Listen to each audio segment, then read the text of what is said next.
20년 부동산 경력의 최고봉 박사와 함께하는 상가 중개 실무입니다.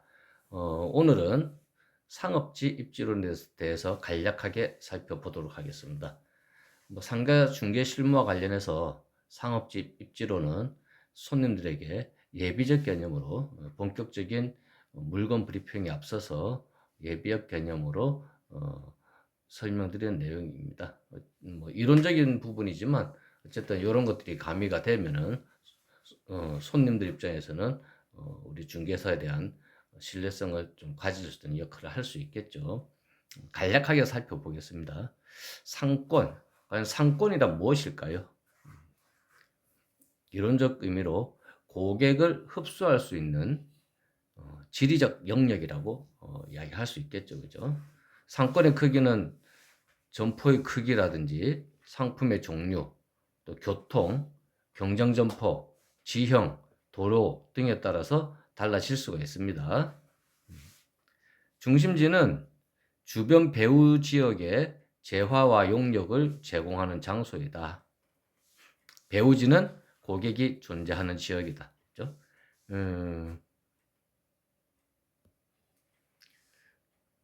예를 들어서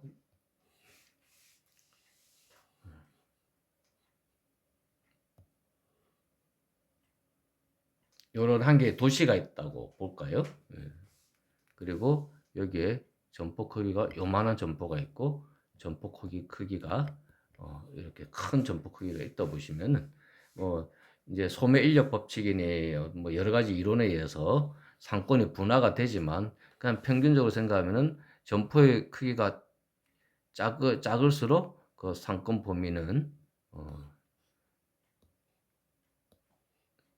약해지겠죠, 그죠? 그래서 얘가 A 상가라면은 만약에 상권이 이 정도다. 얘가 B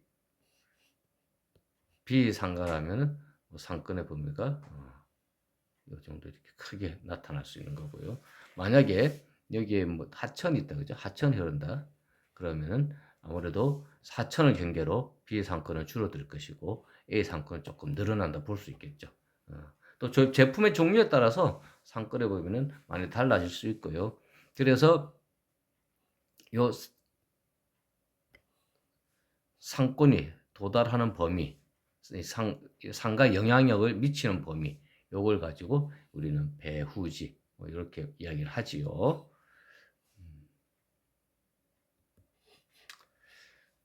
자, 다음은 상권을 한번 분류를 해볼게요. 분류의 방법은 몇 가지가 있는데요. 먼저 상권의 범위에 따른 분류입니다.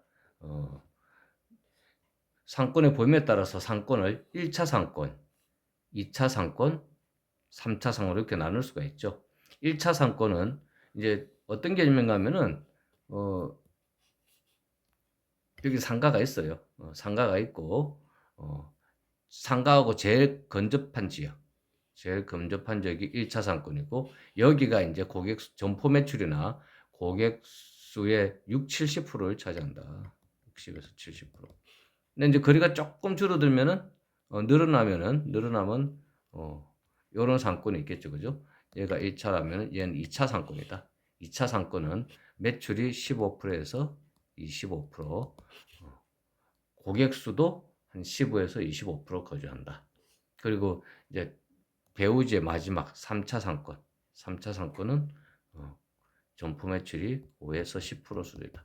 이렇게 이제 관념적으로 나누는 거죠. 참고하시고요.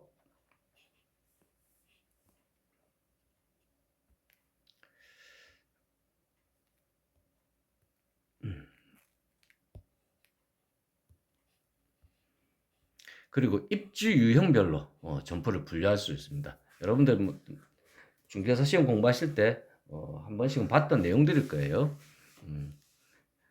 첫 번째가 집시명 점포, 두 번째가 집재형 점포, 세 번째가 산재형 점포, 네 번째가 국부적 집중형 점포다. 그래서 집시명 점포라 하면은 배우지의 중심지에 입주해야 된다. 얘들은 이제 백화점이라든지 고급 음식점, 귀금속 금속점 이런 형태로 배우지가 거의 도시 전체라고 보시면 돼요. 우리가 뭐 A시에 백화점이 보통 한 개 정도 있겠죠. 그죠? 없는 것도 많지만 있으면 한 개 정도 있습니다. 한 지역에. 그랬을 때, 그 백화점은 그 도시 전체를 배우지로 한다. 그래서 배우지의 중심지에 입지해야지 그 배우지에 거주하는 고객들이 오기가 쉽겠죠. 그죠? 그래서 재화의 도달 범위가 긴 상품을 취급한다. 이제 재화의 도달 범위 부분은 좀 이따 설명을 다시 드리겠습니다. 그래서 얘들은 고가품, 사치품 위주로 상품이 구성되어 있다. 그다음 집재형 점포. 집재형이라는 건 동일 업종의 점포가 서로 모여서 입지해야 유리한 형태를 이야기합니다. 우리가 무슨 가구단지, 음식타운, 그다음에 뭐 가구거리, 보석거리 이런 말 쓰죠, 그죠? 이런 것처럼 종로에 가면은 귀금속 거리가 있죠. 이런 식으로 모여 있음으로 해서 유리한 형태의 점포가 집재형 점포가 되겠습니다.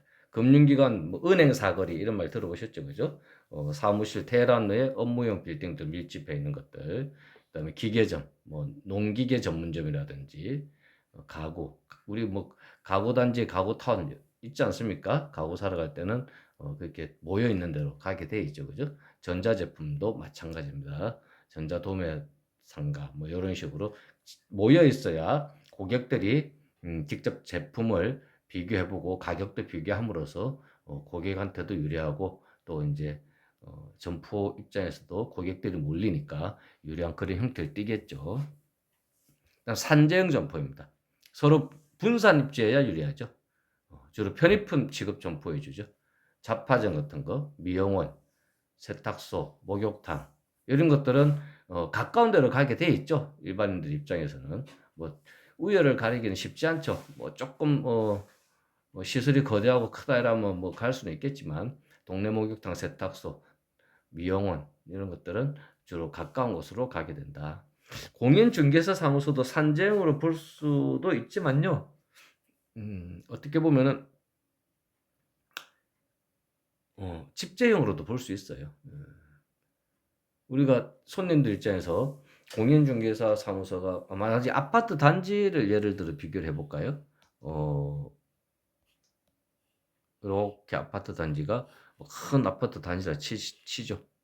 뭐 5천 가구의 아파트 단지가 있는데 여기가 정문, 여기가 정문이고 여기가 후문이다. 근데 정문에는 아무래도 아파트 단지 상가가 클 거 아니에요, 그죠? 그래서 정문에 이렇게 단지 상가가 뭐 여러 개가 뭐 10개가 있는데 여기에 중개사 사무소가 5개가 있다. 그리고 후문에는 아무래도 단지 상가 수가 좀 적어요. 4개 있다 치면은 여기에 1개가 중개사무소다. 어떻게 보면은 얘 하나가 독점을 하기 때문에 독점적 지위를 차지해서 손님이 많고 훨씬 영업이 죄송합니다. 잘 될 것 같지만 사람들은 그렇지 않죠. 아무래도 이렇게 몰려있는 대로 가는 경향이 많습니다. 그죠?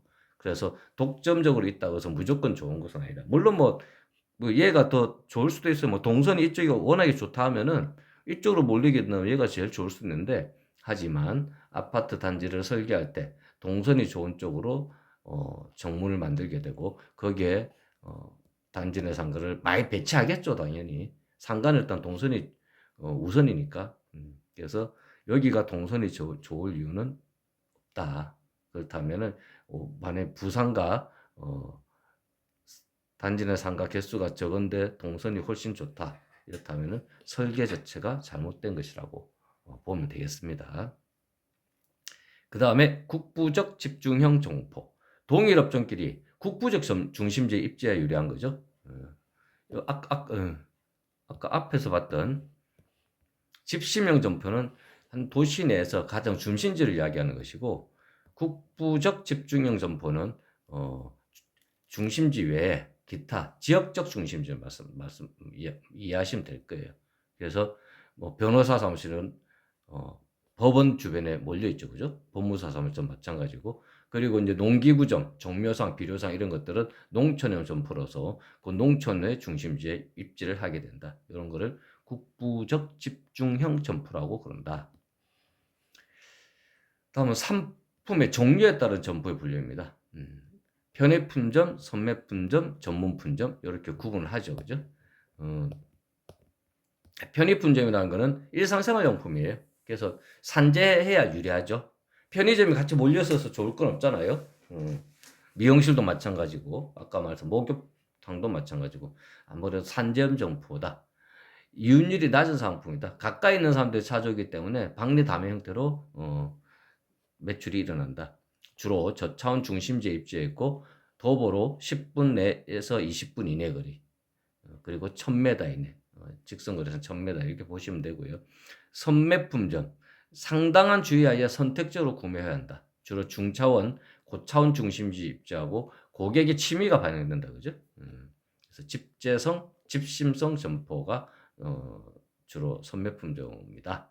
그리고 이제 종류를 보시면은 가전제품, 가구, 기금속, 예, 아까 봤을 때 집재형 점포죠, 그죠? 이런 형태로 구성이 된다. 그다음 전문품점입니다. 특수층의 소비자, 고차원 중심지에 입주한다. 집신명 점포죠, 거기다가. 구매 결정에 신중을 요하고 마찰 개수가 낮다. 마찰 개수가 낮다는 거는 거리가 멀어도 그만큼 고객 유인력이 뛰어나다는 이야기예요.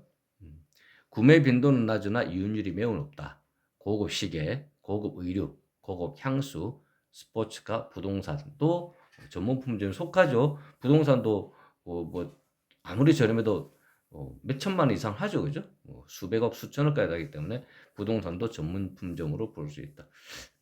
여기서는 조금 헷갈리는 게 전문 품종과 선매 품종의 차이가 뭐냐? 어떻게 분간하기가 쉽진 않을 거예요. 그래서 가장 간단하게 분간할 수 있는 거는 선매 품종은 중가 위주고 전문 품종은 고가 위주다. 이렇게 차이를 판단하시는 게 제일 빠를 것 같아요.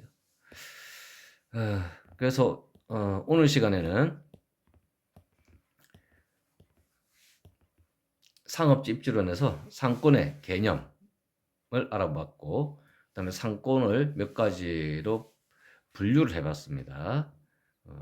그리고 거기서는 범위에 따른 분류 그리고 입지 유형별 분류 상품의 종류에 따른 분류 이렇게 분석을 해봤습니다. 다음 시간에는 상가 투자 여부 결정 방법을 수익률을 기준으로 한번 공부해 보도록 하겠습니다. 강의 들으시라고 수고 많으셨습니다.